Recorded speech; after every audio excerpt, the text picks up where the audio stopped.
Namaste, ma. Namaste. When I was so younger, when I was studying third or fourth standard, I see my parents use a very old model phone, a button phone. Nowadays, I see them use a larger phone, Android phones. Are we going too faster into technologies? Do we need to slow down because all these have their own side effects? Do you think so? You use a phone? Yes. Which phone do you prefer? If Um, your mother gives you the old button phone, will you like that or you want a smartphone? I I want a smart. You want a smartphone. That's nice.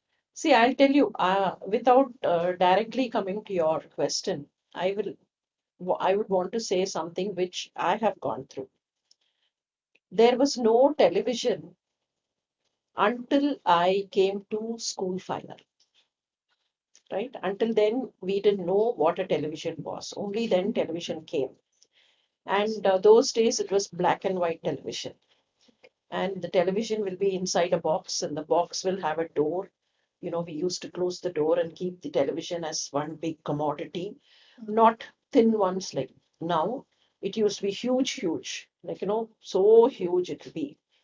And for that, there used to be something called an antenna to capture the waves and give good picture. So there are times, the antenna will be in the roof. There are times when, if it's a big house, a lot of people, many members, and some movie is going on or some cricket match is going on, then suddenly the waves will not be good. So one of the boys in the house will run up to the roof and start turning the antenna this way, that way, and people from here will scream, "Oh, இப்படி திருப்பு, அப்படி திருப்பு," only then we can get good picture. That was all sometime in 1970s and early 1980s. And from there, we have come to this level. I understand your concern that we are going a little too fast. After 1990s, the development of technology is very fast. We had the button phones in 1999 also. But in the last 15 years or 10 years, we've had all smartphones. And we don't need a computer now. Nobody needs a watch now. Or the phone itself goes into the watch. So all that has come. But you must understand the difference between science and technology.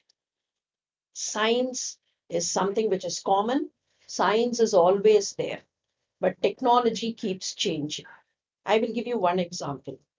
We all talk about the cell phone. The cell phone works on a principle called radio waves.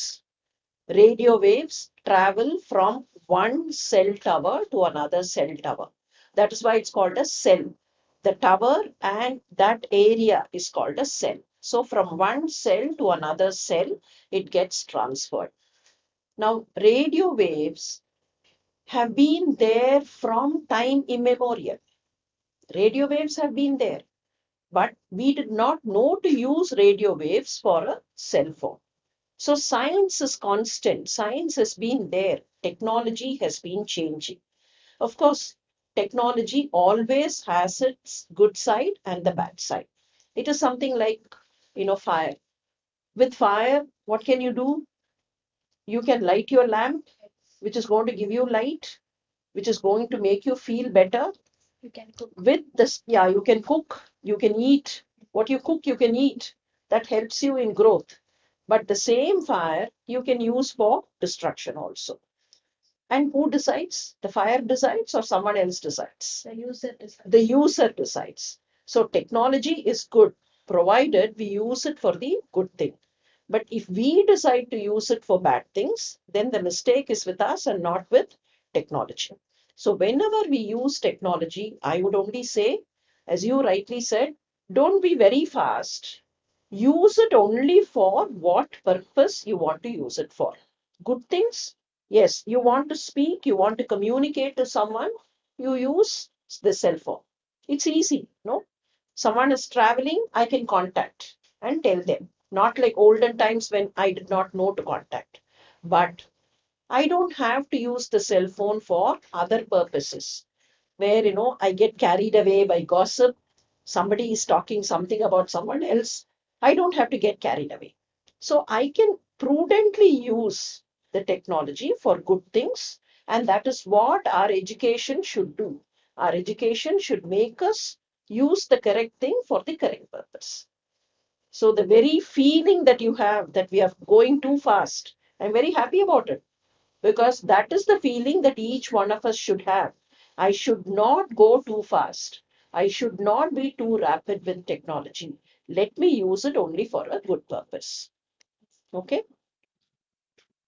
Apart from studying yourself, practicing for your medicine, how did you harness your childhood interest like our culture, mythologies, and which were your best memories?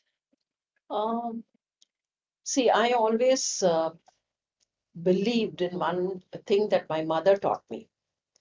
My mother always used to say, like, you can do two, three things, but one will be a relaxation to the other. So that I took as a kind of dictum to me. So if I was studying my academic subject, if I need a relaxation, a break from that, I would go into literature. And if this was too much, like, I needed a break, I'll go into something else. So this is how I was able to do, because that feeling was put into me by my mother. Always use one job for the other as a relaxation. Okay, so I was able to do all that. But more so, I should say, the encouragement that I received from my parents. So if I wanted to study something, if I wanted to learn something, I wanted to refer some literature, my father's books were there and they did not prevent me from taking all that and reading. And whenever I went for competitions, intercollegiate or inter-school competitions, my mother would take me. She would accompany me. She would leave her practice.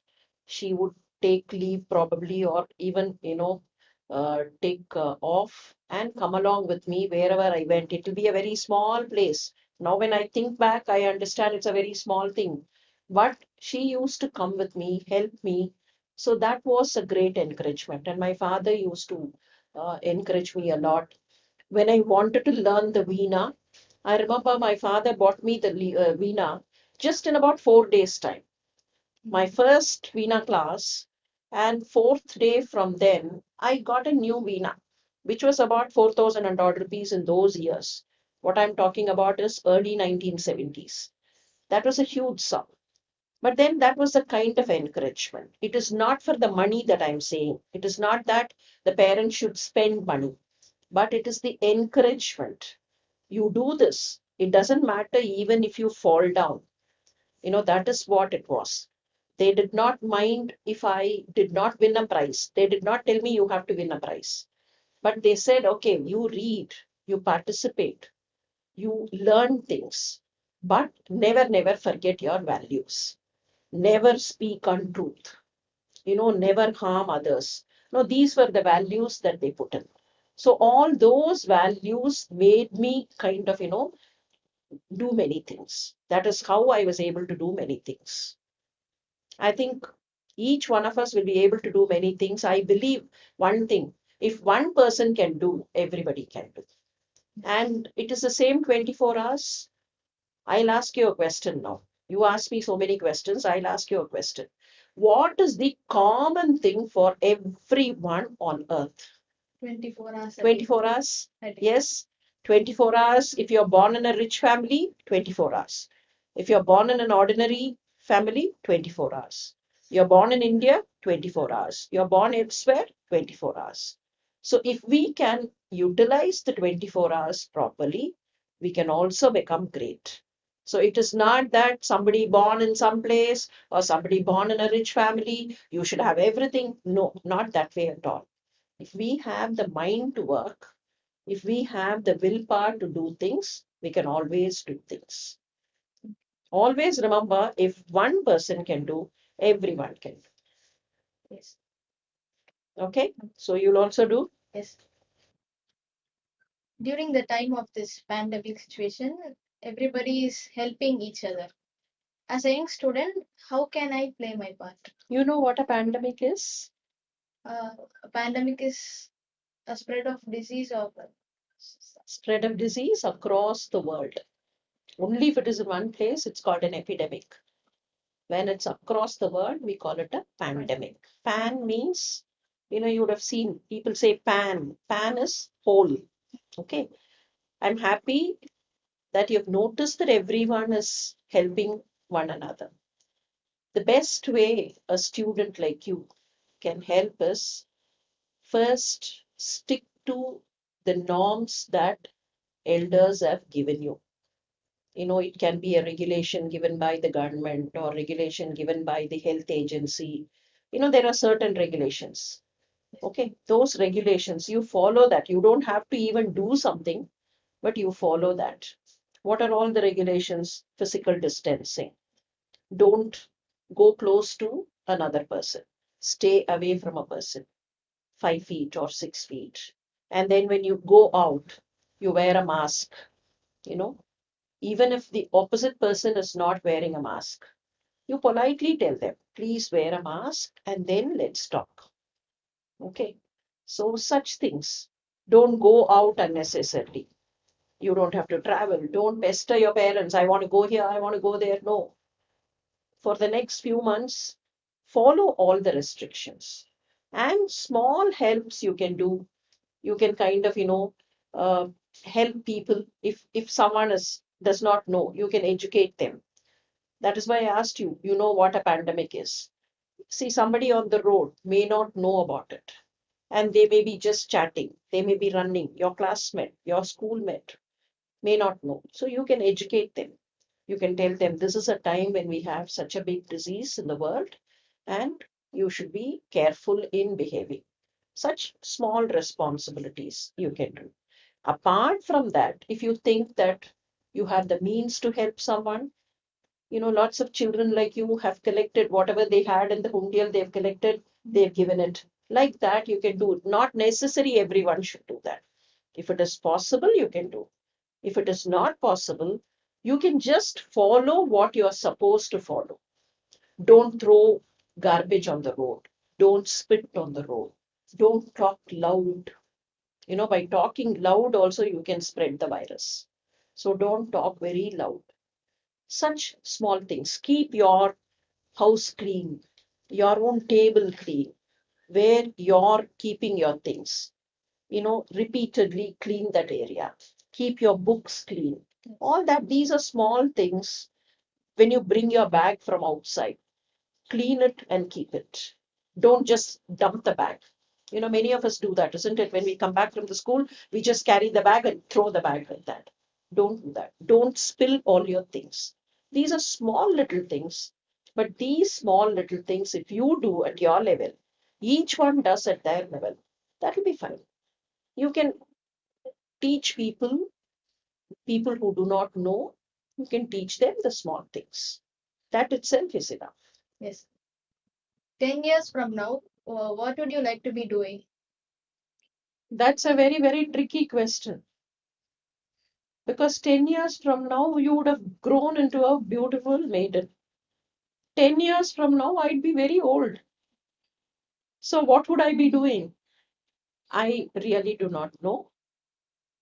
I think at this stage of my life, I will accept whatever comes. So, whichever way God takes me, I would go along. But one thing from within my heart, if I want to say, I would like to be of some help to people, Yes. not be a kind of burden to others. I would like to help people. I would like to do small little things. I would not even say that I'm helping them. In a way, I'm helping myself. So I would like to do small little things for people if it is possible. And I would accept life as it comes.